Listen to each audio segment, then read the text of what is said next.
Sa video ito, kukwento ko sa inyo kung paano nga ba ako nakarating sa lugar nila or sa bansang Russia. So, walang paligoy-ligoy, nakarating ako dito dahil sa tulong ng aking napangasawa.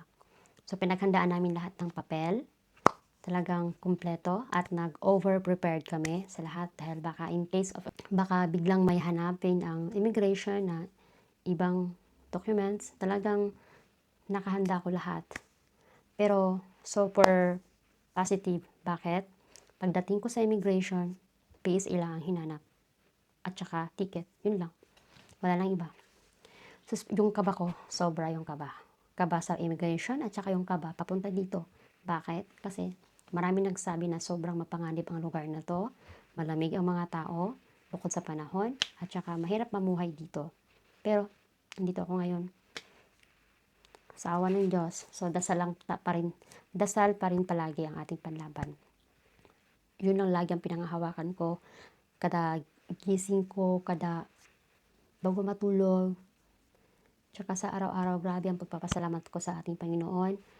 Kasi hindi niya ako pinabayaan. So, marami kayong pagsubok. No? Sa 2 taon na pagsasama namin, maraming nangyari na hindi maganda.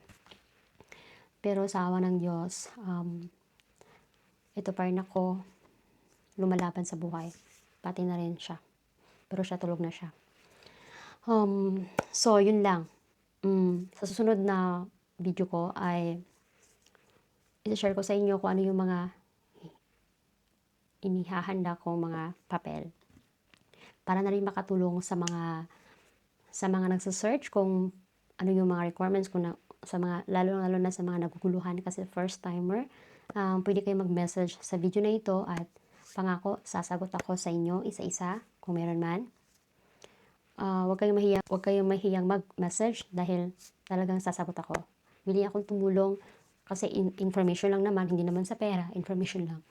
Yes, kasi gusto ko rin para na rin maliwanagan kayo kung ano yung mga, kasi ako dati kasi na-experience ko yung first time pa ako. Wala talaga akong mahinga ng tulong. Ang ginawa ko is, nanood lang din ako sa mga videos.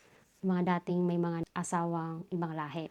Kung ano yung mga requirements, gano'n. At saka bukod doon, sinigurado ko rin doon sa mismong opisina. So, yun lang muna sa ngayon mga kapurdoy. So, ito nga pala ang pinakauna kong video sa aking vlog, sa aking vlogging era. So, sana masubaybayan nyo ang kwento ng aking buhay, kung paano ako namuhay dito, paano kami namuhay ng aking asawa, at kung paano rin yung buhay may asawa ng ibang lahi. So sana ay masubaybayan niyo po ang aking kwento.